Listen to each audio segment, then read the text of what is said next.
Sa isang maliit na baybaying nayon na napapalibutan ng malalawak na dagat at lunti ang kabundukan, naninirahan ng isang 16 na taong gulang na binatang nagngangalang Mateo. Kilala siya sa kanilang lugar bilang isang masipag at mabuting anak. Mula pagkabata ay natuto na siyang mangisda upang makatulong sa kanyang pamilya. Simple lamang ang kanilang pamumuhay. Ang kanyang ama na si Rogelio ay isang mangingisdang matagal nang nakikipagsapalaran sa dagat, habang ang kanyang ina na si Clara ay nagtitinda ng mga isdang nahuhuli nila sa palengke. Bagamat hindi sila mayaman, masaya ang kanilang pamilya dahil sa kanilang pagkakaisa at pagmamahalan. Ngunit nagbago ang lahat ng magkasakit ang kanyang ina. Nagsimula iyon sa simpleng pananakit ng katawan. Kalaunan ay humina si Clara at hindi na halos makatayo. Unti-unti siyang nawalan ng sigla hanggang sa hindi na niya magawang magtrabaho. Araw-araw ay nag-aalala si Mateo habang pinagmamasdan ng kanyang ina na nakahiga sa kanilang maliit na bahay. "Anak," mahinang sabi ni Clara isang umaga, "huwag mo akong alalahanin ng sobra. Magpahinga ka rin." Ngumiti si Mateo ngunit hindi maitago ang lungkot sa kanyang mga mata. "Paano po ako hindi mag-aalala, inay? Gagawin ko po ang lahat para gumaling kayo." Hinawakan ni Clara ang kamay ng kanyang anak. "Ang pagmamahal mo ay sapat ng lakas para sa akin." Ngunit alam ni Mateo na hindi sapat ang pagmamahal lamang upang maibalik ang kalusugan ng kanyang ina. Ilang manggagamot na ang kanilang nilapitan, ilang halamang gamot na rin ang kanilang sinubukan, subalit walang pagbabago sa kalagayan ni Clara. Habang lumilipas ang mga linggo, lalo lamang siyang nanghina. Isang gabi, habang nakatanaw si Mateo sa dagat, naramdaman niyang parang nawawalan na siya ng pag-asa. Tahimik ang paligid. Ang mga bituin ay kumikislap sa kalangitan habang marahang humahampas ang mga alon sa dalampasigan. Napabuntong hininga siya. Ano pa kaya ang maaari kong gawin? Bulong niya sa sarili. Hindi niya namalayang may isang matandang lalaki palang nakaupo sa malaking bato malapit sa kanya. Mahaba ang balbas nito at tila maraming taon nang nakatira sa tabi ng dagat. "May mabigat kang dinadala sa iyong puso, binata." Nagulat si Mateo at napalingon. "Magandang gabi po." Ngumiti ang matanda.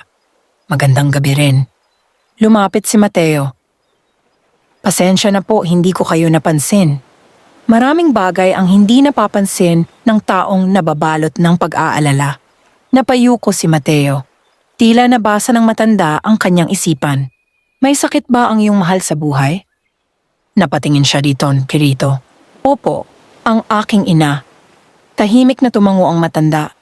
"Matagal na ba siyang may karamdaman?" "Opo, at wala pong makapagpagaling sa kanya." Matagal na hindi nagsalita ang matanda. Tila may malalim itong iniisip. Pagkaraan ng ilang sandali ay tumingin ito sa malawak na karagatan. May isang alamat na matagal nang nakalimutan ng mga tao sa bayang ito. Napakunot ang noo ni Mateo. "Alamat po?" "Oo." Naging seryoso ang mukha ng matanda. Maraming taon na ang nakalipas, may isang mahiwagang kabibe na nakatira sa ilalim ng pinakamalalim na bahagi ng dagat. Napatitig si Mateo. "Isang kabibe?" Hindi ito ordinaryong kabibe. Tumingin muli ang matanda sa karagatan. Sinasabing taglay nito ang kapangyarihang magpagaling ng anumang karamdaman. Nanlaki ang mga mata ni Mateo. "Totoo po ba iyon?" Walang nakatitiyak. Kung ganoon baka alamat lamang. Bahagyang ngumiti ang matanda. Maraming alamat ang nagsisimula bilang katotohanan bago ito makalimutan ng panahon. Naging tahimik si Mateo. Kahit bahagi ng kanyang isip ay nagdududa, may bahagi namang gustong maniwala dahil wala na siyang ibang pag-asa. "Saan po matatagpuan ang kabibing iyon?" Hindi agad sumagot ang matanda. Tumingin muna ito sa kalangitan. Sinasabing ito ay matatagpuan sa likod ng isla ng ulap. Napakunot ang noo ni Mateo. Narinig na niya ang pangalang iyon, isa iyong misteryosong isla na iniiwasan ng mga mangingisda. Marami kasing kwento tungkol sa kakaibang mga pangyayari roon. Delikado po roon. Oo, maraming bangka na raw ang hindi nakabalik. At marami ring kwento ang gawa lamang ng takot. Napaisip si Mateo. Kung may kahit maliit na posibilidad na totoo ang mahiwagang kabibe, handa siyang sumubok para sa kanyang ina. Kailangan ko pong hanapin iyon. Tumango ang matanda. Alam kong iyan ang sasabihin mo. Lahat po ay gagawin ko para sa kanya. May kakaibang kislap sa mga mata ng matanda. Ang paglalakbay na iyon ay hindi lamang susukat sa iyong lakas, kundi sa iyong kabutihan, katapatan at tapang. Hindi lubos na naunawaan ni Mateo ang ibig nitong sabihin.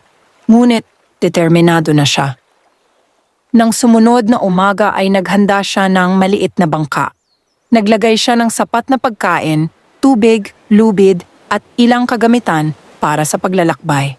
Nang makita siya ng kanyang ama ay agad itong lumapit. Mateo, saan ka pupunta? Sandaling nag-alinlangan ang binata. Pagkatapos ay ikinuwento niya ang lahat tungkol sa alamat ng mahiwagang kabibe. Tahimik na nakinig si Rogelio. Nang matapos siya, ay malalim itong napabuntong hininga. Anak, hindi natin alam kung totoo iyon. Alam ko po. At maaaring mapahamak ka lamang. Tumingin si Mateo sa kanilang bahay. Sa bintana ay tanaw niya ang kanyang inang mahina at nakahiga. Kung mananatili po ako rito nang walang ginagawa, para ko na ring hinayaang mawala ang pag-asa. Natahimik ang kanyang ama. Bilang isang ama, nais niya sanang pigilan ang anak. Ngunit bilang isang asawa, nauunawaan niya ang desperasyong nararamdaman nito. Lumapit siya at inilagay ang kamay sa balikat ni Mateo. Mag-ingat ka. Tumango ang binata. Opo. Makalipas ang ilang sandali ay lumabas si Clara mula sa bahay. Halatang nanghihina siya. Ngunit pinilit niyang makalapit sa kanyang anak. Nang makita niya ang mga gamit sa bangka ay agad niyang naunawaan ang balak nito. Mateo, lumapit ang binata. Inay, huwag mo nang gawin ito. Napangiti siya. Kailangan ko po. Hindi ko kayang mawala ka. Hindi po ninyo ako mawawala. May luha nang namuo sa mga mata ni Clara. Ngunit nakita rin niya ang matibay na determinasyon sa mukha ng kanyang anak. Alam niyang wala nang makapipigil dito. Kaya niyakap niya ito ng mahigpit. Magbalik ka. Opo. Ano man ang mangyari? Opo, inay. Nang sumikat ng lubos ang araw, itinulak ni Mateo ang kanyang bangka patungo sa dagat. Tahimik siyang naglayag habang pinagmamasdan ang unti-unting pagliliit ng kanilang nayon sa kanyang likuran. Kasabay ng paglayo niya, ay tila lumalaki rin ang kanyang pangamba. Hindi niya alam kung totoo ba ang kanyang hinahanap. Hindi niya alam kung makakabalik pa siya. Hindi niya alam kung ano ang naghihintay sa isla ng ulap. Ngunit may isang bagay siyang tiyak na alam. Hindi siya susuko hanggat may pag-asa pang mailigtas ang kanyang ina. Habang patuloy na binabagtas ng kanyang bangka ang malawak na karagatan, hindi niya alam na ang paglalakbay na kanyang sinimulan ay magdadala sa kanya sa mga hiwagang matagal nang nakatago sa ilalim ng dagat. At sa pinakaloob ng mga hiwagang iyon ay naroon ang kabibeng may kapangyarihang magpagaling. Isang kayamanang magbabago hindi lamang sa kanyang buhay kundi sa kapalaran ng buong nayon. 3 araw nang naglalayag si Mateo sa malawak na karagatan. Sa bawat pagsikat ng araw ay mas lalo siyang napapalayo sa kanyang nayon. Tanging ang walang katapusang bughaw na dagat at kalangitan ang kanyang nakikita sa paligid. Sa unang araw ay puno siya ng pag-asa. Sa ikalawang araw ay nagsimula siyang makaramdam ng pagod at pag-aalinlangan. Ngunit sa ikatlong araw ay muli niyang pinatatag ang kanyang loob. Sa tuwing naiisip niya ang kanyang inang nakahiga at naghihintay sa kanyang pagbabalik, nagkakaroon siya ng bagong lakas. Maaga pa lamang nang mapansin niya ang isang kakaibang anyo sa malayo. Sa pagitan ng makakapal na hamog ay may tila malaking lupain na unti-unting lumilitaw. Napahinto siya sa pagsagwan. Mabilis ang tibok ng kanyang puso. Ang isla ng ulap, bulong niya. Ayon sa alamat, Iyon ang huling lugar na dapat niyang marating bago niya matagpuan ang mahiwagang kabibe. Habang papalapit siya, mas lalong nagiging malinaw ang anyo ng isla. Napapalibutan ito ng matatarik na bangin at makakapal na kagubatan. Ang mga ulap ay tila nakayakap sa mga bundok nito. Hindi katakatakang natakot ang maraming mangingisda sa lugar na iyon. May kakaibang katahimikan sa paligid, walang huni ng ibon, walang ibang bangka. Parang nakahiwalay ang isla sa natitirang bahagi ng mundo. Pagdating niya sa mabuhanging dalampasigan, ay agad niyang itinali ang kanyang bangka sa isang malaking bato. Huminga siya ng malalim. Ito na ang simula ng tunay niyang pakikipagsapalaran. Dahan-dahan siyang naglakad papasok sa kagubatan. Matataas ang mga puno at makakapal ang mga dahon. Halos hindi makapasok ang sikat ng araw sa ilalim ng kanilang mga sanga. Sa bawat hakbang ay nagiging mas misteryoso ang paligid. Ngunit hindi siya nagpadaig sa takot. Nagpatuloy siya. Ilang oras siyang naglakad hanggang sa makarating siya sa isang malinaw na batis. Lumuhod siya upang uminom ng tubig. Habang ginagawa niya iyon ay may narinig siyang mahinang daing. Napalingon siya. Sa kabilang pampang ng batis ay may isang maliit na usa na nakahandusay sa lupa. Mukhang sugatan ito. May malaking hiwa sa isa nitong paa. Agad na lumapit si Mateo. Nang makita siya ng usa ay tila natakot ito. Wala akong masamang balak. Mahinahon niyang sabi, dahan-dahan siyang lumapit. Kinuha niya ang isang malinis na tela mula sa kanyang bag at ginamot ang sugat ng hayop. Matagal niyang inalagaan ang usa hanggang sa tumigil ang pagdurugo nito. Makalipas ang ilang sandali ay nakatayo na muli ang hayop. Tiningnan siya nito ng matagal, parang may kakaibang talino sa mga mata nito. Pagkatapos ay marahan itong tumalikod at tumakbo papasok sa kagubatan. Napangiti si Mateo. Masaya siyang nakatulong kahit sa isang simpleng nilalang. Hindi niya alam na may mga matang nakamasid sa kanya mula sa likod ng mga puno. At nakita ng mga matang iyon ang kanyang ginawa. Nagpatuloy siya sa paglalakad hanggang sa sumapit ang dapit hapon. Nagsimula ng dumilim ang paligid. Nagpasya siyang maghanap ng lugar na maaaring pagpalipasan ng gabi. Sa kanyang paghahanap ay napadpad siya sa isang maliit na parang. Sa gitna nito ay may isang matandang kubo. Nagtaka siya. Hindi niya inaasahang may nakatira sa ganoong kalayong bahagi ng isla. Maingat siyang lumapit. May tao po ba rito? Tawag niya? Walang sumagot. Muli siyang tumawag. Sa pagkakataong iyon ay bumukas ang pinto. Lumabas ang isang matandang babae. Mahaba ang kanyang puting buhok at nakasuot siya ng lumang kasuotan. Ngunit mabait ang kanyang mukha. Magandang gabi, sabi nito.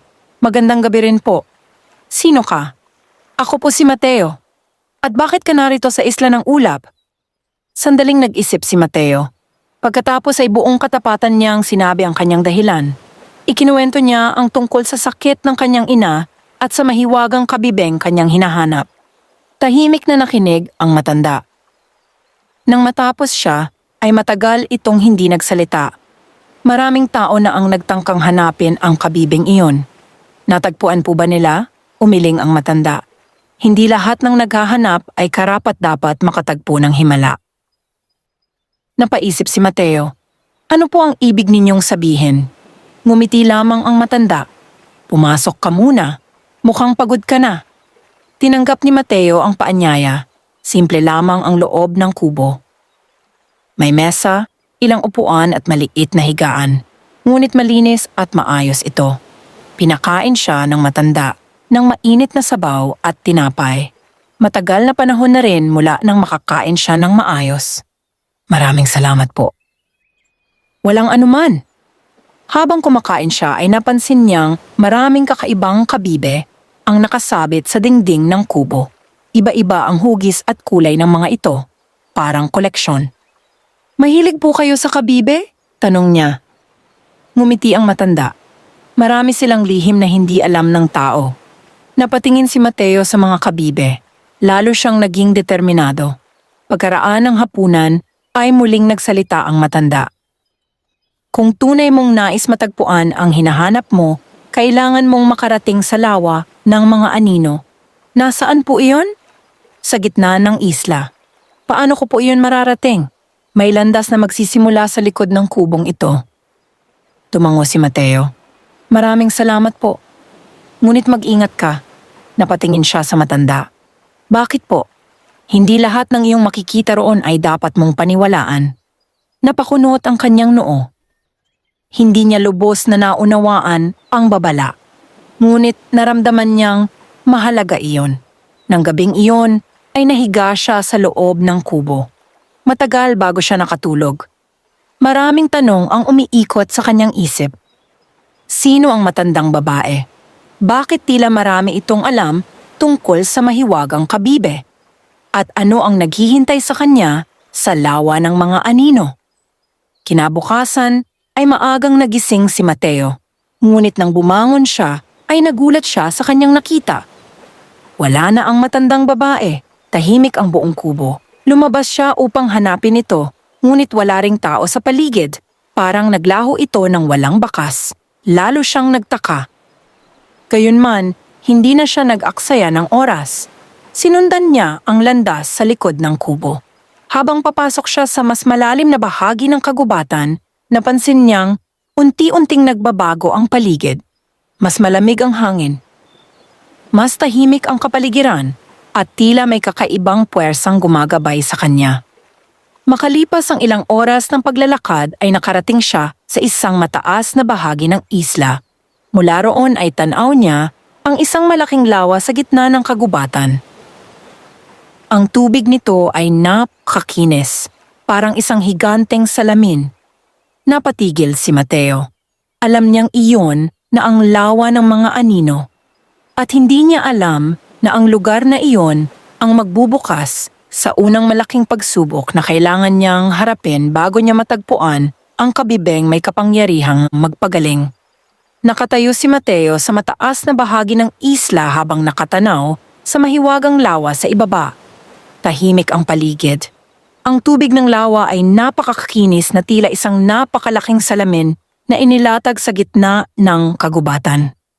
Walang alon, walang galaw, at walang anumang palatandaan ng buhay. Naalala niya ang sinabi ng matandang babae, hindi lahat ng iyong makikita roon ay dapat mong paniwalaan.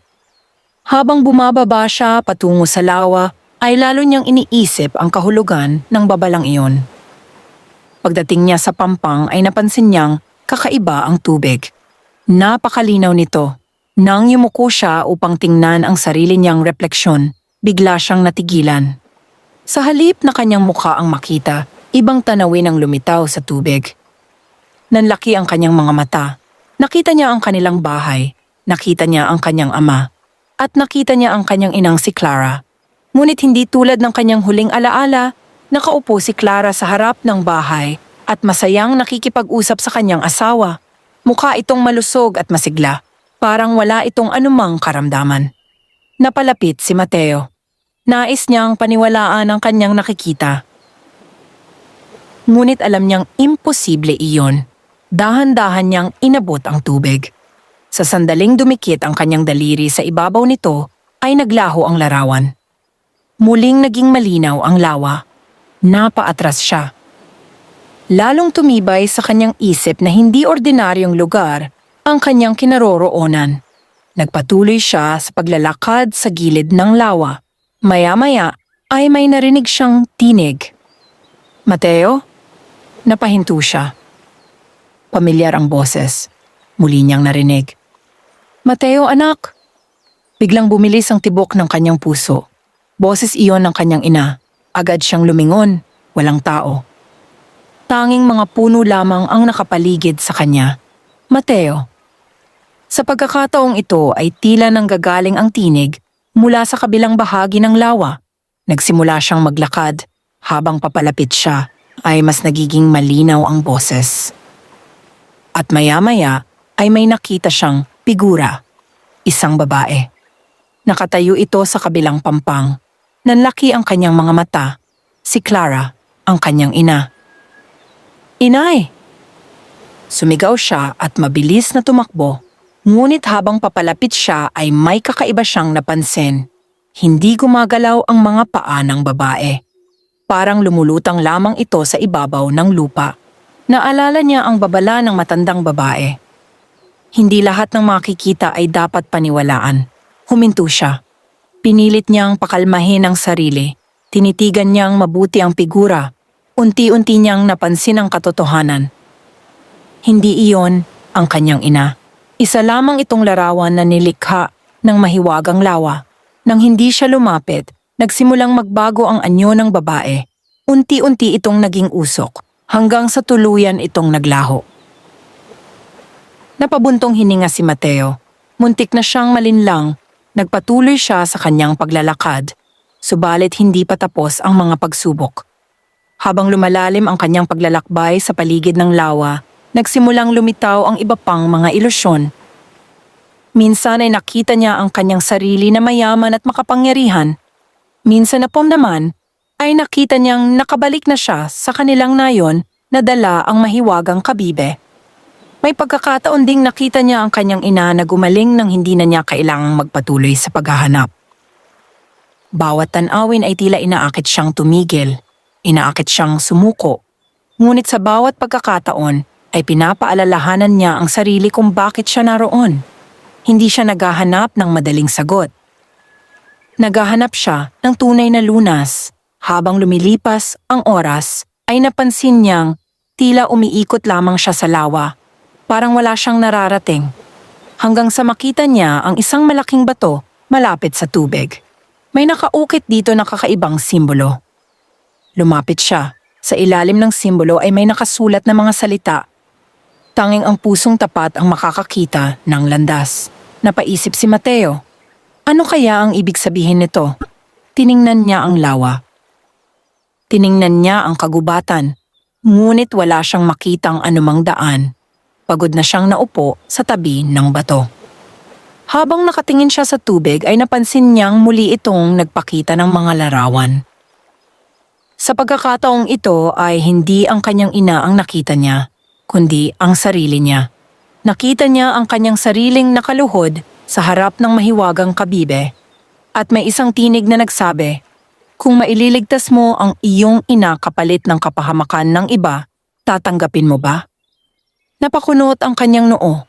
Hindi niya alam kung saan nanggagaling ang tanong, ngunit agad siyang sumagot. Hindi. Tahimik ang paligid. Muling nagsalita ang tinig. Kahit ang kapalit ay ang buhay ng isang estranghero, umiling siya. Walang sino man ang dapat magdusa para lamang gumaling ang aking ina. Muling naging tahimik ang lawa. Pagkaraan ng ilang sandali ay nagsalita ulit ang mahiwagang tinig. Paano kung kailangan mong pumili sa pagitan ng iyong sarili at ng iyong ina? Napayuko si Mateo. Mabigat ang tanong, ngunit alam niya ang kanyang sagot. Ibibigay ko ang lahat para sa kanya. Sa mismong sandaling iyon ay nagsimulang kumislap ang tubig ng lawa. Nagulat siya. Unti-unting lumitaw ang isang makitid na landas sa gitna ng tubig. Parang daang yari sa liwanag. Nanlaki ang kanyang mga mata. Naunawaan niya ang kahulugan ng nakaukit sa bato. Ang landas ay hindi nakikita ng mata. Ipinakikita lamang ito sa mga taong may tapat na puso. Dahan-dahan siyang tumayo, pagkatapos ay nagsimulang maglakad sa ibabaw ng mahiwagang daan. Sa bawat hakbang ay tila nagliliwanag ang tubig sa kanyang paanan. Tahimik ang buong lawa. Parang sinusubaybayan siya ng isang hindi nakikitang puwersa. Nang makarating siya sa gitna ng lawa, ay may nakita siyang maliit na pulo. At sa gitna nito ay may isang punong hindi pangkaraniwan. Ang mga dahon nito ay kulay pilak. Ang mga bunga naman nito ay tila gawa sa kristal. Sa ilalim ng puno ay may isang maliit na sisidlang bato. Lumapit si Mateo. Sa loob nito ay may nakarolyong pergamino. Maingat niya itong kinuha at binuksan. Nakasulat doon ang isang mahalagang mensahe. Ang kabibeng iyong hinahanap ay nasa ilalim ng dagat ng buwan, ngunit bago mo ito marating, kailangan mong hanapin ang 3 bantay ng karagatan. Sa ibaba ng mensahe ay may guhit ng isang mapa. Pinagmasdan niya ito ng mabuti. Ipinapakita ng mapa ang susunod na bahagi ng kanyang paglalakbay. Ngunit bago pa niya tuluyang maunawaan ang lahat, nagsimulang umihip ang malakas na hangin. Ang tahimik na lawa ay biglang kumilos. Ang tubig ay nagsimulang umalon. Ang mga ulap ay nagtipon sa kalangitan. At mula sa kailaliman ng lawa ay may isang napakalaking aninong dahan-dahang umaahon. Napaatras si Mateo. Hindi niya alam kung ano ang nilalang na iyon. Ngunit ramdam niyang isa na naman itong pagsubok na kailangan niyang harapin. At ang kanyang paglalakbay tungo sa mahiwagang kabibeng, may kapangyarihang magpagaling, ay lalo pang nagiging mapanganib. Mahigpit na hawak ni Mateo ang pergaminong kanyang natagpuan habang nakatitig sa malaking aninong umaahon mula sa kailaliman ng lawa ng mga anino. Patuloy na lumalakas ang hangin. Ang dating payapang tubig ay naging magulo at tila may sariling buhay. Unti-unting lumitaw ang anyo ng nilalang, nanlaki ang mga mata ni Mateo. Isa itong napakalaking pagong na halos kasinlaki ng isang maliit na bahay. Ang kanyang matigas na talukab ay natatakpan ng lumot at maliliit na halamang tubig na tila maraming siglo na itong naninirahan sa lawa. Ang mga mata nito ay kumikislap sa kakaibang kulay bughaw. Sa halip na matakot, nakaramdam si Mateo ng kakaibang kapayapaan. Tinitigan siya ng nilalang. Pagkatapos ay nagsalita ito sa malalim at mabagal na tinig. Ikaw ba ang naghahanap sa kabibing may kapangyarihang magpagaling? Nabigla si Mateo. Hindi niya inaasahang makapagsasalita ang nilalang. Opo, sagot niya. Bakit mo ito hinahanap? Para sa aking ina. Tahimik na pinagmasdan siya ng higanteng pagong. Marahil ay sinusukat nito ang kanyang katapatan. Maya-maya ay muli itong nagsalita. Marami nang dumaan dito. Natagpuan po ba nila ang kabibe? Hindi. Bakit po? Sapagkat ang kanilang hangarin ay para lamang sa sarili. Natahimik si Mateo. Muli niyang naalala ang mga pagsubok sa lawa. Unti-unti niyang nauunawaan na hindi sapat ang tapang sa paglalakbay na ito. Kailangan din ang kabutihan ng puso. Ako si Amaron, sabi ng pagong. Isa ako sa 3 bantay ng karagatan. Biglang naalala ni Mateo ang nakasulat sa pergamino. Kailangan niyang matagpuan ang 3 bantay. Ikaw po ang una, tumango si Amaron. At hindi ka makapagpapatuloy hanggat hindi mo nalalampasan ang aking pagsubok. Huminga ng malalim si Mateo. Handa siyang harapin ang anumang hamon. Ano po ang kailangan kong gawin? Hindi agad sumagot ang pagong. Sa halip ay tumingin ito sa malayo. Pagkatapos ay sinabi nito, sa hilagang bahagi ng isla ay may isang kuweba. At ano po ang naroon? Isang batang agila. Napakunot ang noo ni Mateo. Batang agila? Nasugatan ito ilang araw na ang nakalipas. Tutulungan ko po siya. Umiling si Amaron. Hindi ganon kasimple. Naghintay si Mateo. Sa loob ng kuweba ay may isang pambihirang perlas. Perlas? Ito ay may kakayahang magbigay ng lakas sa sino mang magmamay-ari nito, napaisip si Mateo. Hindi ko po nauunawaan. Tumitig si Amaron sa kanya.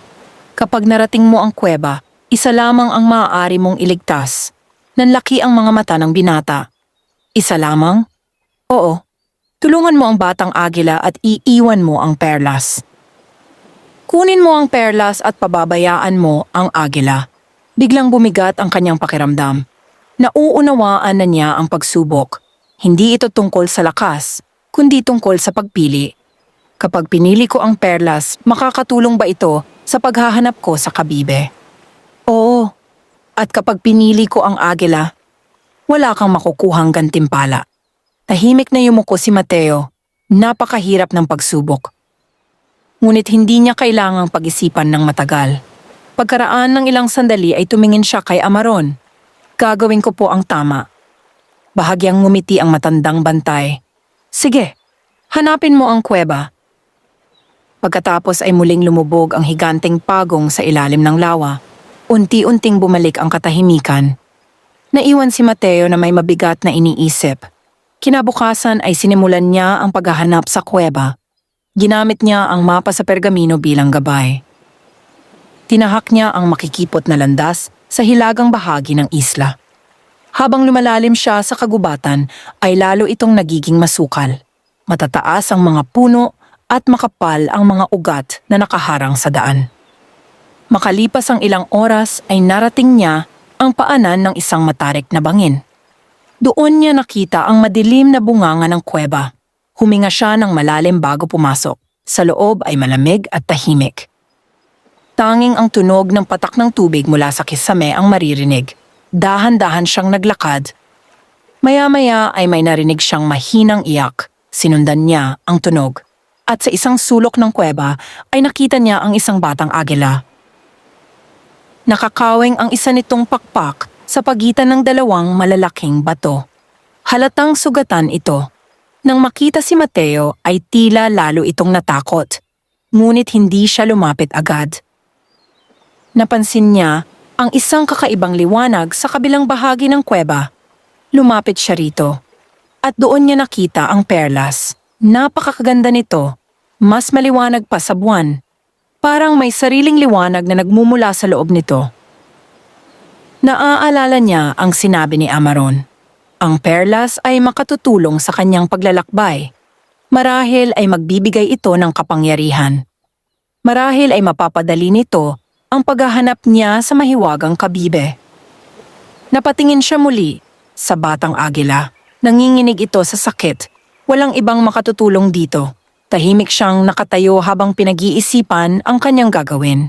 Ngunit sa kaibuturan ng kanyang puso ay alam na niya ang tamang sagot.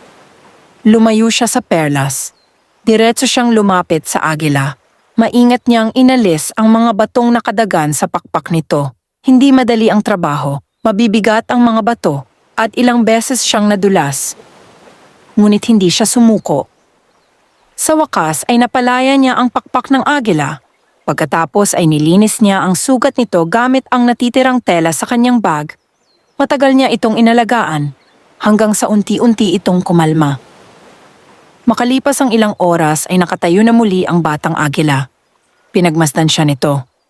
At sa unang pagkakataon ay nakita niya ang pasasalamat sa mga mata ng hayop. Maya-maya ay ibinuka nito ang mga pakpak. At lumipad palabas ng kuweba. Napangiti si Mateo. Bagaman wala siyang nakuhang gantimpala, masaya siyang nakatulong. Ngunit nang siya ay tumalikod upang umalis, biglang nagliwanag ang buong kuweba. Nagulat siya. Ang perlas na iniwan niya ay lumutang mula sa kinalalagyan nito. Unti-unti itong lumapit sa kanya. Pagkatapos ay dahan-dahang pumasok sa kanyang palad. Kasabay nito ay narinig niya ang isang tinig. Ang tunay na gantimpala ay ibinibigay sa mga taong hindi naghahanap ng gantimpala. Kumislap ang perlas. Pagkatapos ay lumiit ito hanggang maging kasinlaki lamang ng isang butil. Dumikit ito sa kwintas na suot ni Mateo. Napanganga siya sa pagtataka. Hindi niya alam kung paano nangyari iyon. Ngunit alam niyang may espesyal na kapangyarihan ng perlas. Paglabas niya ng kuweba, ay nakita niya ang batang agila na nakadapo sa isang mataas na bato. Ngunit hindi na ito mukhang ordinaryong agila. Mas malaki na ito, at kumikislap ang mga mata nito sa kulay ginto. Bigla itong pumailan lang sa himpapawid, at habang lumilipad ay nag-iwan ito ng isang makinang na balahibo na dahan-dahang bumagsak sa paanan ni Mateo. Kinuha niya ito. Sa sandaling nahawakan niya ang balahibo ay lumiwanag ang bahagi ng mapa sa pergamino. May bagong landas na lumitaw, isang landas patungo sa ikalawang bantay ng karagatan. Nang sandaling iyon ay naunawaan ni Mateo na bawat mabuting gawa ay naglalapit sa kanyang hinahanap. Ngunit hindi niya alam na ang susunod na bantay ay magbibigay sa kanya ng pagsubok na higit na mahirap kaysa sa lahat ng kanyang naranasan. Mahigpit na hawak ni Mateo ang makinang na balahibong iniwan ng mahiwagang agila habang sinusundan ang bagong landas na lumitaw sa pergamino. Mula sa hilagang bahagi ng isla ng ulap ay tinahak niya ang 100 patungo sa silangan. Habang siya ay naglalakad, napansin niyang unti-unting nagbabago ang kapaligiran. Ang makakapal na kagubatan ay napalitan ng malalawak na damuhan. Ang hangin ay mas malamig. At sa malayo ay may matatayog na batong tila itinayo ng mga sinaunang higante. Pagkaraan ng kalahating araw na paglalakad ay narating niya ang isang lambak. Sa gitna nito ay may napakalaking bukal na ang tubig ay kasing linaw ng kristal. Ngunit hindi ang bukal ang agad na nakakuha ng kanyang pansin. Sa gitna ng tubig ay may isang nilalang.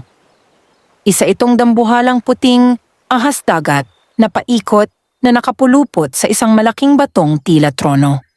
Ang mga kaliskis nito ay kumikislap na parang pilak sa ilalim ng liwanag ng araw. Naramdaman ni Mateo ang kaba. Ngunit nagpatuloy siya sa paglapit. Unti-unting iminulat ng nilalang ang kanyang mga mata. Matingkad na berde ang mga ito. Ako si Seraphine, sabi nito sa malamig ngunit malinaw na tinig. Ikaw ang taong hinahanap ng unang bantay. Tumango si Mateo. Opo, taglay mo ang biyayang kanyang ipinagkaloob. Napatingin si Mateo sa kanyang kwintas kung saan nakakabit ang mahiwagang perlas. Hindi ko po ito hiniling at iyon ang dahilan kung bakit mo ito natanggap. Tahimik na pinagmasdan siya ng nilalang. Pagkatapos ay bumaba ito mula sa batong kinauupuan. Ang napakalaki nitong katawan ay marahang gumalaw sa tubig. Ako ang ikalawang bantay ng karagatan. Handa na si Mateo. Ano po ang pagsubok ko? Hindi agad sumagot si Seraphine. Sa halip ay tumingin ito sa malinaw na bukal. Pagkatapos ay nagsalita. Mas mahirap ito kaysa sa unang pagsubok. Tahimik na naghintay si Mateo. Dito sa lambak ay may isang sinaunang sisidlan. Saan po? Ito ay nakatago sa ilalim ng bukal. Tumango si Mateo. At ano po ang kailangan kong gawin? Hanapin mo ito. Mukhang simple lamang ang utos, ngunit may kakaibang lungkot sa mukha ng bantay. Nariyan po ba ang problema? Tumango si Seraphine. Kapag binuksan mo ang sisidlan, ay isang bagay na mawawala sa iyo. Napakunot ang noo ni Mateo. Ano po iyon? Isa sa iyong pinakamahalagang alaala. Nanlaki ang kanyang mga mata. Hindi niya inaasahan iyon. At hindi ko po alam kung alin? Hindi. Tahimik siyang napaisip. Ang mga alaala ang bumubuo sa pagkatao ng tao. Paano kung mawala ang alaala tungkol sa kanyang pamilya? Paano kung mawala ang alaala ng kanyang ina? Parang masyadong mabigat ang kapalit. Ngunit kung hindi niya gagawin ang pagsubok, hindi siya makapagpapatuloy.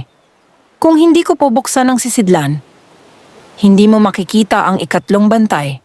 Muling bumigat ang kanyang dibdib, ngunit gaya ng dati naalala niya ang dahilan ng kanyang paglalakbay. Kung aatras siya ngayon, mawawalan ng saysay ang lahat ng kanyang pinagdaanan. Handa siyang magsakripisyo. Huminga siya ng malalim. Gagawin ko po. Tahimik na tumango si Seraphine. Kung ganoon sumisid ka, lumapit si Mateo sa gilid ng bukal. Malamig ang tubig. Ngunit hindi siya nag-atubili. Agad siyang sumisid. Habang papalalim siya, ay lalo niyang namamangha sa kanyang nakikita. Ang ilalim ng bukal ay tila ibang mundo.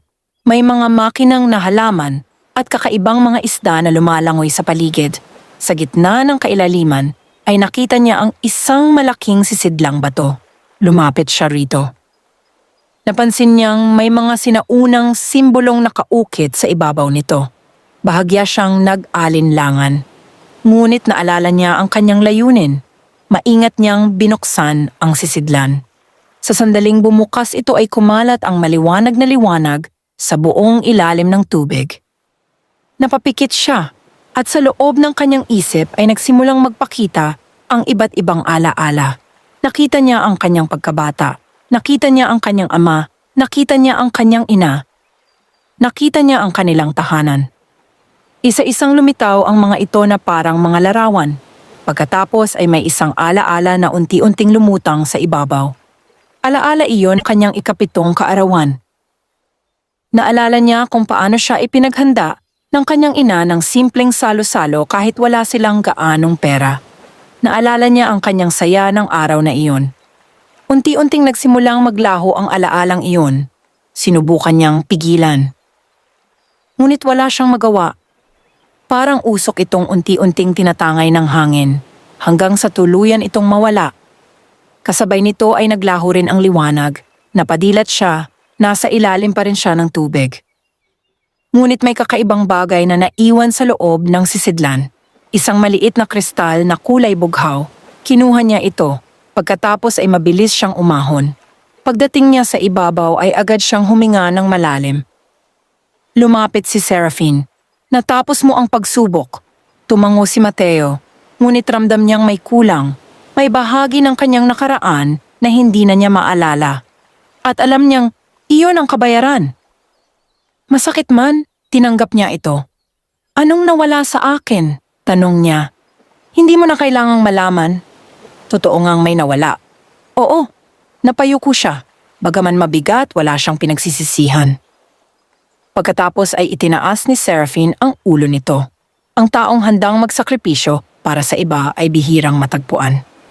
Biglang kumislap ang kristal sa kamay ni Mateo. Pagkatapos ay sumanib ito sa mahiwagang perlas sa kanyang kwintas. Mas lalo itong nagliwanag. Ano po ang nangyari? Ang biyaya ng unang bantay ay pinalakas ng iyong sakripisyo. Napatingin siya sa kwintas. Pakiramdam niya ay may bagong enerhiyang dumadaloy rito. Pagkatapos ay may lumitaw na isa pang marka sa pergamino. Isang bagong landas. Isang bagong destinasyon. Ang lugar kung saan matatagpuan ang ikatlong bantay ng karagatan. Ngunit bago siya umalis ay muli siyang tinawag ni Seraphine. Mateo. Opo? Ang huling pagsubok ang pinakamahirap. Bakit po? Seryosong tumingin ang dambuhalang ahas dagat sa kanya. Sapagkat hindi nito susubukin ang iyong kabutihan. Hindi rin ang iyong kakayahang magsakripisyo, kundi ang iyong puso. Napakunot ang noo ni Mateo. Hindi niya lubos na naunawaan ang ibig sabihin nito. Ngunit nakita niya ang pag-aalala sa mga mata ng bantay. At iyon ang unang pagkakataon na tunay siyang nakaramdam ng takot. Sapagkat kung ang mga naunang pagsubok ay mahirap na, ano pa kaya ang naghihintay sa kanya sa harap ng ikatlo at huling bantay ng karagatan? Maagang umalis si Mateo mula sa lambak ng malinaw na bukal. Bitbit niya ang pergaminong muli na namang nagbukas ng bagong landas. Sa bawat hakbang ay naiisip niya ang sinabi ni Seraphine, ang huling pagsubok ang pinakamahirap. Hindi niya alam kung ano ang naghihintay sa kanya. Ngunit alam niyang malapit na siyang makarating sa pinakadakilang bahagi ng kanyang paglalakbay. Mula sa silangang bahagi ng isla ay tinahak niya ang isang daang papunta sa timog. Habang siya ay naglalakad, unti-unting naglaho ang mga puno. Napalitan ang mga ito ng mabatong lupain. Sa malayo ay nakita niya ang isang matayog na bundok na tila sumasayad sa ulap. At sa tuktok nito ay may kakaibang liwanag. Alam niyang iyon ang kanyang patutunguhan. Maghapon siyang naglakad at umakyat. Matarik ang daan. Maraming bahagi ng bundok ang madulas at mapanganib. Ilang beses siyang muntik mahulog, ngunit hindi siya tumigil. Pagsapit ng dapit hapon ay narating niya ang tuktok. Pagdating doon ay agad siyang napahinto. Sa gitna ng tuktok ay may isang malawak na patag na bahagi ng bato. At sa pinakasentro nito ay may isang malaking puno. Hindi ito ordinaryong puno. Ang katawan nito ay tila yari sa pilak. Ang mga dahon nito ay kumikislap na parang mga bituin. Sa ilalim ng puno ay may isang nilalang. Isa itong napakalaking puting ibon na higit pa sa laki ng anumang agilang nakita ni Mateo. Ang mga pakpak nito ay parang ulap. Ang mga mata nito ay maliwanag na parang buwan. Tahimik itong nakatingin sa kanya. Ako si Elion, sabi ng ibon. Ang tinig nito ay banayad ngunit makapangyarihan. Ikaw ang nagdaan sa mga pagsubok ni na Amaron at Seraphine. Tumango si Mateo. Opo, ako ang ikatlong bantay ng karagatan. Lumapit ng kaunti si Mateo. Handa siyang harapin ang anumang pagsubok. Ano po ang kailangan kong gawin? Matagal na hindi sumagot si Elion. Sa halip ay tinitigan lamang siya nito. Parang binabasa ang laman ng kanyang puso. Maya-maya ay sinabi nito, "Sabihin mo sa akin, Mateo." "Opo? Kung bibigyan ka ng pagkakataong pagalingin ang iyong ina ngayon, ngunit hindi mo na muling makikita ang iyong pamilya pagkatapos nito, tatanggapin mo ba?" Nanlaki ang mga mata niya. Napakabigat ng tanong. Hindi niya inaasahan iyon. Ang buong dahilan ng kanyang paglalakbay ay upang mailigtas ang kanyang ina. Ngunit paano kung ang kapalit ay ang pagkawala niya sa piling ng kanyang pamilya? Napayuko siya, matagal siyang nag-isip. Naalala niya ang kanyang ama. Naalala niya ang kanilang simpleng tahanan. Naalala niya ang mga masasayang araw kasama ang kanyang ina. At higit sa lahat naalala niya ang pagmamahal ng kanyang pamilya. Sa wakas ay tumingin siya kay Elion. "Hindi po." Tahimik ang paligid. "Bakit?" "Dahil hindi po magiging tunay na kaligayahan ang paggaling ng aking ina kung kapalit naman nito ang habang buhay na paghihiwalay namin." Nanatiling tahimik si Elion, pagkatapos ay muli itong nagtanong. "Paano kung may isa pang paraan?" "Ano po iyon?" "Maaaring pagalingin ng kabibe ang iyong ina. Lubos kong hinihiling iyon. Ngunit matapos nito, mawawala ang kapangyarihan ng kabibe magpakailanman." Napaisip si Mateo. At ano po ang mangyayari? Maraming tao sa hinaharap ang hindi na matutulungan. Muling bumigat ang kanyang dibdib. Isa na namang napakahirap na pagpili. Kung gagamitin niya ang kapangyarihan para sa kanyang ina, mawawala ang pagkakataong makatulong ito sa iba. Ngunit kung hindi niya gagamitin ito, maaaring hindi gumaling ang kanyang ina. Tahimik siyang tumingin sa kalangitan. Sa unang pagkakataon sa kanyang paglalakbay, ay hindi niya agad alam ang tamang sagot. Lumipas ang ilang sandali. Sa wakas ay nagsalita siya. Kung ang kapangyarihan ng kabibe ay tunay na biyaya, hindi ito dapat para lamang sa isang tao. Tumingin sa kanya si Elion. "Kung ganoon, ano ang pipiliin mo?" Huminga ng malalim si Mateo. "Pipiliin ko ang paraang makatutulong sa pinakamaraming tao." Hindi madali ang mga salitang iyon. Ramdam niyang para siyang sinasaksak ng sariling damdamin. Ngunit alam niyang iyon ang tama. Matagal siyang tinitigan ni Elion. Pagkatapos ay unti-unti itong ngumiti. Sa unang pagkakataon. "Natapos mo ang pagsubok." Napakurap si Mateo. "Natapos ko po?" Tumango ang bantay. Ang pagsubok ay hindi tungkol sa tamang sagot. Kundi, tungkol sa kakayahang unahin ang kabutihan kaysa sa sariling hangarin. Biglang kumislap ang buong tuktok ng bundok. Ang mga dahon ng pilak na puno ay nagsimulang magliwanag. Kasabay nito ay lumiwanag ang perlas at kristal na nakakabit sa kanyang kwintas. Ang dalawang biyaya mula sa unang dalawang bantay ay nagsanib at mula sa liwanag ay lumitaw ang isang maliit na susi na yari sa kristal. Lumutang ito patungo kay Mateo. Maingat niya itong sinalo. "Ano po ito?" "Ang susi ng karagatan." Tumango si Elion. "Ito lamang ang makapagbubukas sa daan patungo sa dagat ng buwan." Nanlaki ang kanyang mga mata.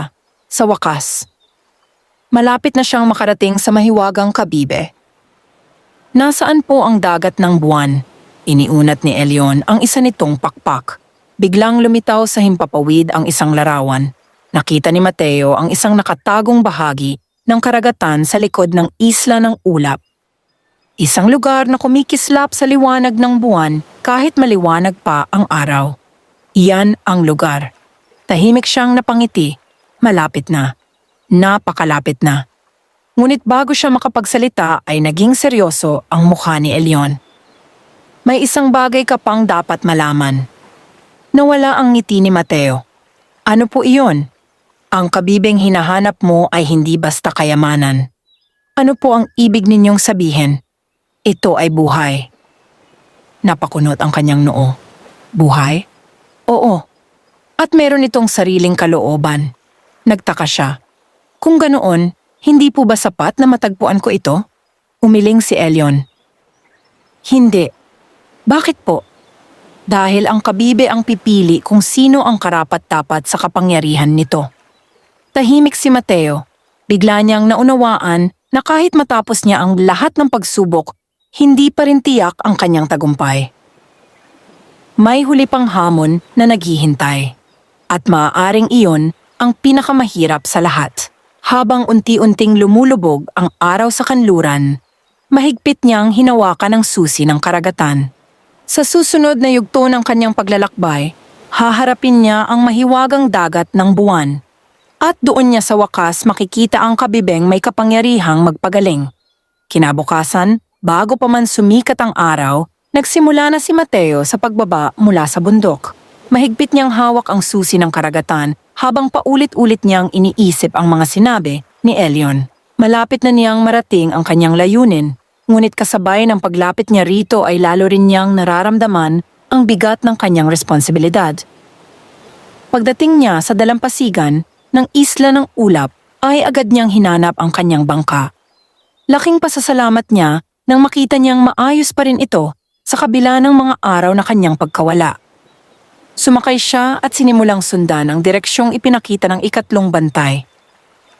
Tahimik ang dagat, ngunit kakaiba ang paligid. Habang siya ay papalayo sa isla, napansin niyang nagbabago ang kulay ng tubig. Ang dating bughaw ay unti-unting nagiging pilak. Parang may liwanag na nagmumula sa kailaliman. Lumipas ang ilang oras. Pagkatapos ay nakita niya ito. Sa malayo ay may bahagi ng karagatan na kumikislap na parang tinatamaan ng liwanag ng buwan kahit maliwanag ang araw. Napahinto siya sa pagsagwan. Alam niyang iyon na ang dagat ng buwan. Habang papalapit siya, ay lalong nagiging malinaw ang hiwaga ng lugar. Ang tubig ay parang salamin, ang hangin ay halos hindi gumagalaw, at ang buong paligid ay nababalutan ng kakaibang katahimikan. Nang makarating siya sa gitna ng mahiwagang dagat, ay biglang nagsimulang magliwanag ang susi ng karagatan. Nagulat siya. Unti-unti itong lumutang mula sa kanyang kamay. Pagkatapos ay bumaba ito patungo sa ibabaw ng tubig. Sa sandaling sumayad ang susi sa dagat, ay nagsimulang kumislap ang buong paligid. Ang tubig ay umikot na parang higanteng ipo-ipo. Napaatras si Mateo sa kanyang bangka. Mula sa gitna ng umiikot na tubig, ay may dahan-dahang umaangat. Isa itong malaking tarangkahan na yari sa kristal. Napakaganda nito. Ang bawat bahagi ay kumikislap na parang mga bituin. Sa gitna ng tarangkahan ay may hugis ng isang kabibe. Lumapit ang lumulutang na susi. Pagkatapos ay kusang pumasok ito sa hugis na iyon. Narinig ni Mateo ang malalim na pag-ugong ng dagat. Unti-unting bumukas ang tarangkahan. At sa likod nito ay lumitaw ang isang daanang pababa sa kailaliman. Napalunok si Mateo. Hindi siya makapaniwala sa kanyang nakikita. Parang may isang lihim na kaharian sa ilalim ng dagat. Matapos ang ilang sandali ng pag-aalinlangan ay nagpasya siyang magpatuloy. Iniwan niya ang bangka at dahan-dahang bumaba sa mahiwagang daan. Sa kanyang pagtataka, hindi siya nabasa ng tubig. Parang may hindi nakikitang puwersang naghihiwalay sa dagat at sa kanyang dinaraanan. Habang siya ay pababa ng pababa, mas marami siyang nakikitang kamanghamanghang bagay. May mga halamang kumikislap, may mga isdang tila yari sa liwanag, may mga korales na nagliliwanag sa iba't ibang kulay. Pakiramdam niya ay nasa ibang mundo siya. Makalipas ang ilang oras ay narating niya ang pinakailalim. At doon ay nakita niya ang isang kaharian. Napakalawak nito, may mga palasyong yari sa perlas, may mga tore na gawa sa kristal. At sa gitna ng lahat ay may isang dambuhalang templo. Agad niyang naramdaman na iyon ang lugar na kanyang hinahanap. Dahan-dahan siyang naglakad papunta rito. Habang papalapit siya, ay napansin niyang walang tao sa paligid. Tahimik ang buong kaharian. Parang matagal na itong iniwan ng mga naninirahan dito. Pagdating niya sa templo ay nakita niya ang napakalaking pintuan. Sa gitna nito ay may simbolo ng kabibe. Nang ilapit niya ang kanyang kamay, ay kusang bumukas ang pinto, mabagal, tahimik. At tila hinihintay ang kanyang pagdating, pumasok siya Sa loob ay may mahabang bulwagan na napapalibutan ng mga haliging kristal. Sa dulo nito ay may isang liwanag, doon siya naglakad. Habang papalapit siya ay mas lalo niyang nararamdaman ang kakaibang enerhiya sa paligid. At nang tuluyan niyang marating ang dulo ng bulwagan, ay napahinto siya. Sa gitna ng isang malawak na silid ay may isang pedestal na yari sa ginto at perlas. At nakapatong dito ang pinakamagandang kabibeng nakita niya sa buong buhay niya. Kumikislap ito sa iba't ibang kulay, parang naglalaman ng liwanag ng araw, buwan at mga bituin. Nanlaki ang mga mata ni Mateo. Sa wakas, matapos ang lahat ng pagsubok, matapos ang lahat ng sakripisyo, nasa harapan na niya ang kabibing may kapangyarihang magpagaling. Mabagal siyang lumapit, ngunit bago pa niya ito mahawakan ay may narinig siyang tinig. "Huminto ka, Mateo?" Agad siyang napalingon. Walang tao, ngunit malinaw ang boses. Parang nagmumula mismo sa kabibe. "Ikaw ba ang kabibe?" tanong niya. "Oo." Nanlaki ang kanyang mga mata. Hindi niya alam kung paano sasagutin ang isang mahiwagang nilalang. "Matagal na kitang hinihintay. Bakit ako? Dahil nalampasan mo ang mga pagsubok ng 3 bantay." Tahimik siyang nakinig. Ngunit hindi pa tapos ang iyong paglalakbay. Nawala ang kanyang ngiti. "Ano pa ang kailangan kong gawin?" Biglang nagliwanag ang buong silid. At sa paligid niya ay nagsimulang lumitaw ang mga larawan. Nakita niya ang kanyang ina. Nakita niya ang kanyang ama. Nakita niya ang kanilang nayon. Ngunit hindi lamang iyon. May iba pang mga tao. Mga may sakit, mga matatanda, mga bata, mga taong nangangailangan ng tulong. "Mateo," sabi ng kabibe, "isa lamang ang maaari mong piliin." Parang bumigat ang buong silid. "Isa lamang?" "Oo. Kung gagamitin mo ang aking kapangyarihan para sa iyong ina, gagaling siya." Napangiti siya. Ngunit agad ding nawala ang ngiti nang marinig ang kasunod na mga salita. Ngunit mawawala ang pagkakataong mapagaling ang iba. Parang tumigil ang kanyang paghinga. Hindi niya inaasahan iyon. Muli na naman siyang haharap sa isang napakahirap na pagpili. At sa pagkakataong ito ang nakataya ay hindi lamang ang kanyang kapalaran, kundi ang kapalaran ng maraming tao. Tahimik na pinagmasdan siya ng mahiwagang kabibe, naghihintay. At sa unang pagkakataon mula nang simulan niya ang kanyang paglalakbay, hindi alam ni Mateo kung ano ang kanyang pipiliin.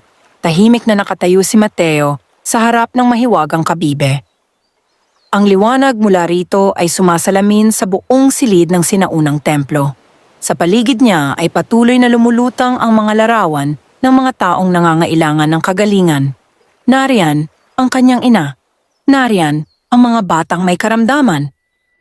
Nariyan ang mga matatandang matagal nang nagdurusa.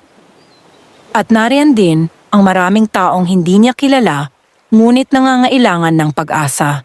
Muling nagsalita ang kabibe. "Ang kapangyarihang taglay ko ay hindi walang hanggan." Tahimik na nakinig si Mateo. Sa loob ng maraming siglo, pinili kong maghintay sa taong may pusong karapat-dapat. Bakit po? Dahil ang tunay na kapangyarihan ay mapanganib kapag napunta sa maling kamay. Napayuko si Mateo. Nauunawaan niya iyon.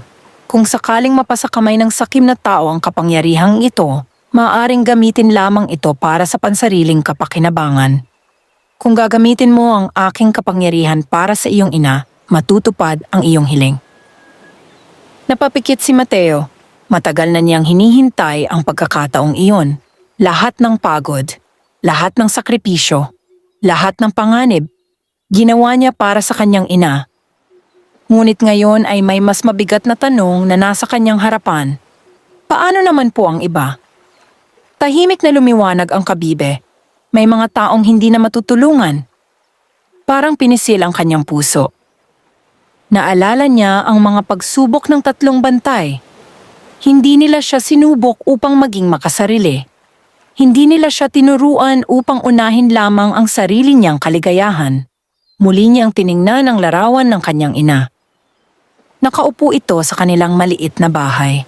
Mahina, ngunit nakangiti, parang nakatingin mismo sa kanya. At bigla niyang naalala ang mga salitang minsang sinabi nito. Ang tunay na kabutihan ay ang pagtulong kahit walang kapalit. Naramdaman niyang parang naroon ang kanyang ina sa tabi niya. Parang ginagabayan siya. Dahan-dahan siyang huminga. Pagkatapos ay tumingin siya sa mahiwagang kabibe. Nakapagpasya na po ako. Tahimik ang buong templo. Ano ang iyong pipiliin? Bahagyang nanginig ang kanyang tinig. Ngunit matatag ang kanyang puso. Hindi ko po hihilingin ang paggaling ng aking ina lamang. Nagliwanag ang buong silid. Sigurado ka ba? Tumango siya. Opo. Lubos mo bang nauunawaan ang ibig sabihin nito? Opo. Napaluha siya. Ngunit ipinagpatuloy niya ang kanyang pagsasalita. Kung tunay na may kapangyarihan kayong magpagaling, nais kong matulungan ang lahat ng taong nangangailangan. Nanginginig ang kanyang dibdib. Masakit ang kanyang desisyon. Ngunit alam niyang iyon ang tama. Muling nagliwanag ang kabibe. Sa pagkakataong ito ay mas maliwanag pa kaysa dati. At mula sa loob nito ay lumitaw ang isang napakagandang liwanag na kulay pilak. Unti-unti itong lumutang sa harap ni Mateo. Maraming taon na akong naghihintay. Napakunot ang kanyang noo. Naghihintay po? Oo. Naghihintay sa isang taong pipili sa kapakanan ng iba kaysa sa sarili. Tahimik siyang nakinig. At ikaw ang unang nakagawa nito. Kasabay ng mga salitang iyon ay nagsimulang manginig ang buong templo. Nagulat si Mateo. Mula sa sahig ay lumitaw ang napakaraming simbolo ng kabibe. Ang mga haligi ng kristal ay nagliwanag. Ang buong kaharian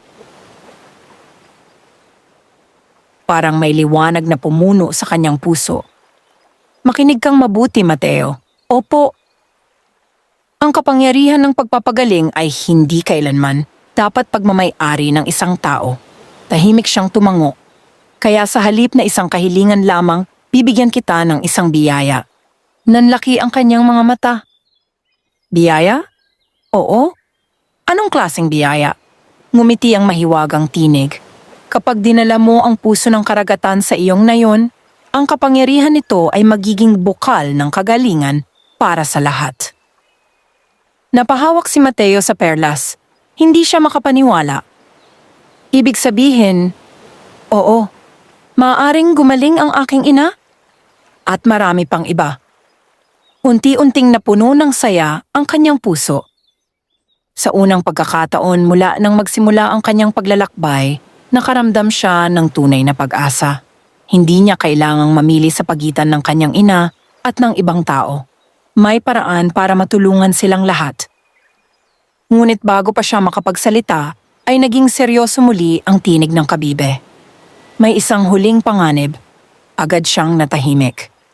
Ano po iyon? Kapag nalaman ng masasamang tao ang tungkol sa puso ng karagatan, susubukan nila itong kunin. Napakunot ang kanyang noo.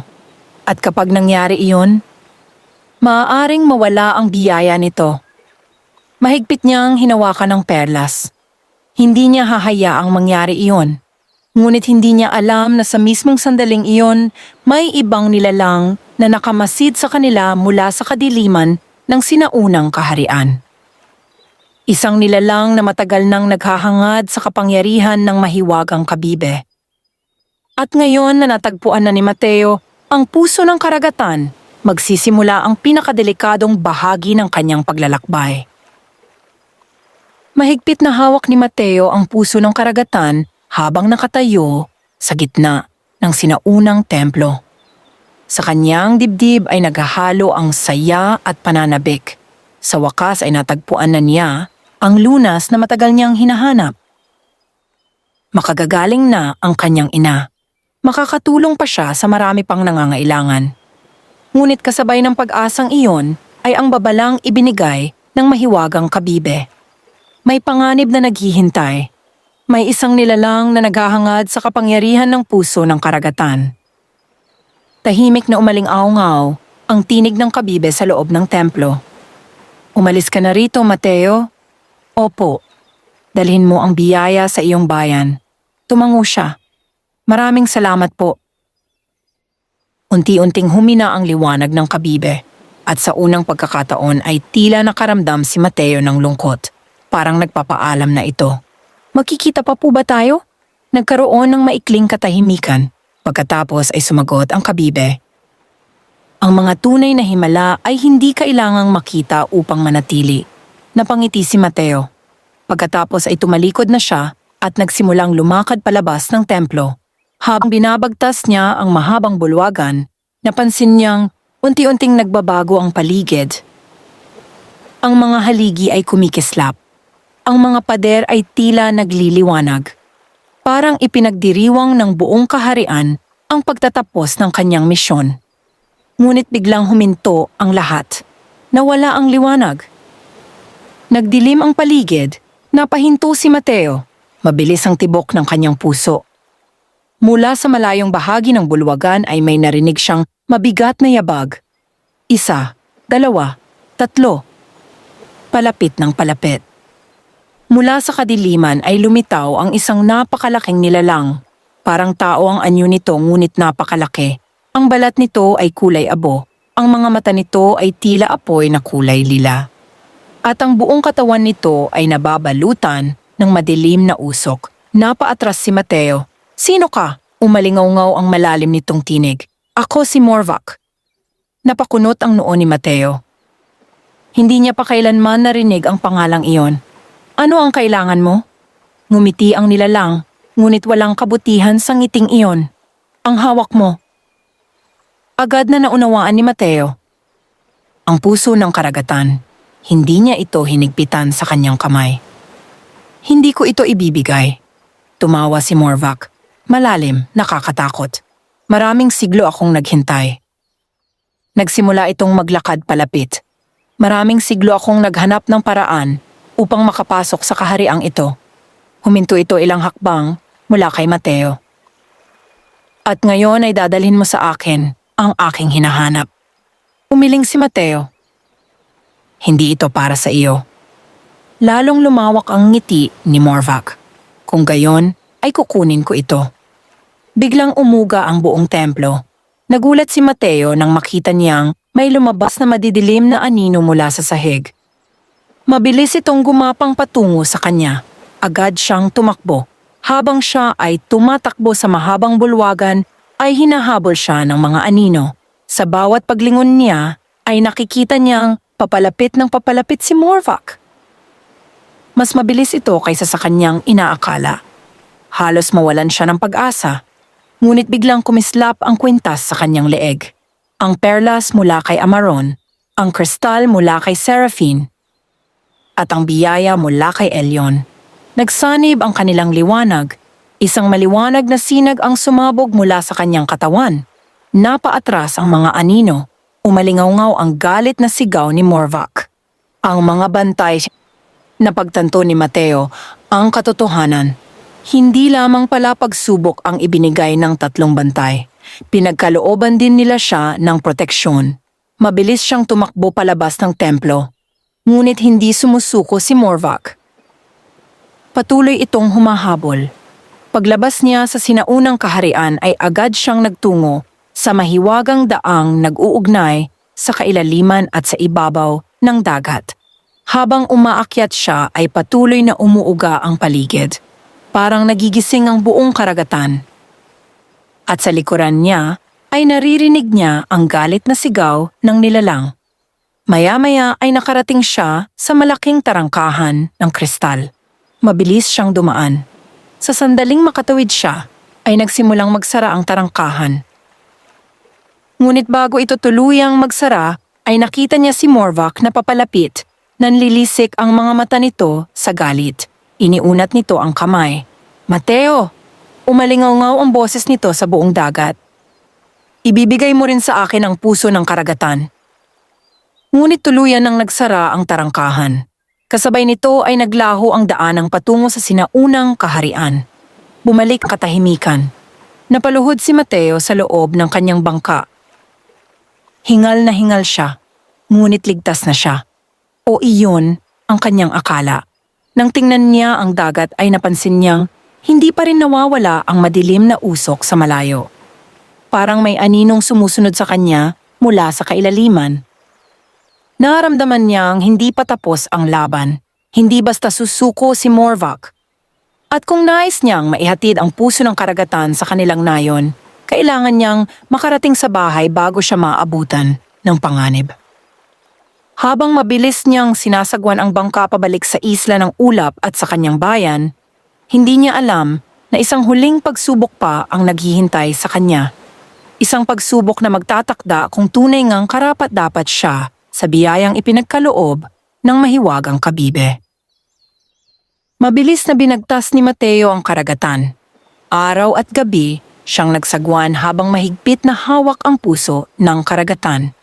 Hindi niya inalis ang tingin sa direksyon ng kanilang nayon. Pagod na ang kanyang katawan. Mabigat na rin ang kanyang mga mata. Ngunit hindi siya maaaring tumigil. Sa bawat sandali ay naiisip niya ang kanyang ina. Iniisip niya ang kanyang ama na naghihintay. Iniisip niya ang mga taong nangangailangan ng tulong at higit sa lahat, naiisip niya ang panganib na maaaring dumating anumang oras. Pagsapit ng 3 araw ng paglalayag ay natanaw niya sa wakas ang kanilang baybayin. Nanlaki ang kanyang mga mata. Naroon na ang kanilang nayon. Naroon na ang kanyang tahanan. Napangiti siya sa unang pagkakataon matapos ang matagal na panahon. Ngunit ang kanyang saya ay agad na palitan ng pangamba. May kakaibang ulap na nakalutang sa itaas ng dagat. At habang papalapit siya, ay napansin niyang ang madilim na usok na nakita niya sa likuran ay muli na namang sumusunod sa kanya. Mas malaki na ito ngayon, mas madilim, mas nakakatakot. Naramdaman niyang si Morvac ay hindi pa rin sumusuko. Mas binilisan niya ang pagsagwan. Makalipas ang ilang sandali ay nakarating siya sa pampang. Agad siyang tumakbo patungo sa kanilang bahay. Pagdating niya ay nakita niya ang kanyang ama na nakaupo sa labas. Nang makita siya nito ay agad itong tumayo. "Mateo!" Mabilis silang nagyakapan. Hindi napigilan ni Rogelio ang kanyang mga luha. "Akala ko hindi ka na makakabalik. Narito na po ako, ama." Pagkatapos ay mabilis siyang pumasok sa bahay. Nakahiga pa rin si Clara. Mas payat na ito kaysa noong kanyang iniwan. Mas mahina. Ngunit nang makita siya nito, ay bahagya itong napangiti. "Anak." Lumapit si Mateo at lumuhod sa tabi ng higaan. "Narito na po ako, inay." Napuno ng luha ang mga mata ni Clara. Niyakap niya ang kanyang anak sa abot ng kanyang makakaya. Sandaling nawala ang lahat ng pagod at hirap na pinagdaanan ni Mateo. Ngunit wala silang maraming oras. Biglang umihip ang malakas na hangin sa labas.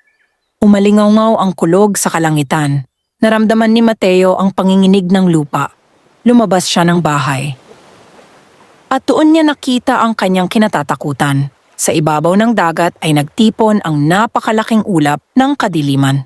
At mula rito ay unti-unting lumitaw ang anyo ni Morvac. Nagkagulo ang mga tao sa nayon. Takot silang nagsitakbuhan. Ngunit hindi gumalaw si Mateo. Mahigpit niyang hawak ang puso ng karagatan. Mula sa kadiliman ay umalingaw ang tinig ni Morvac. "Ibigay mo sa akin ang kapangyarihan."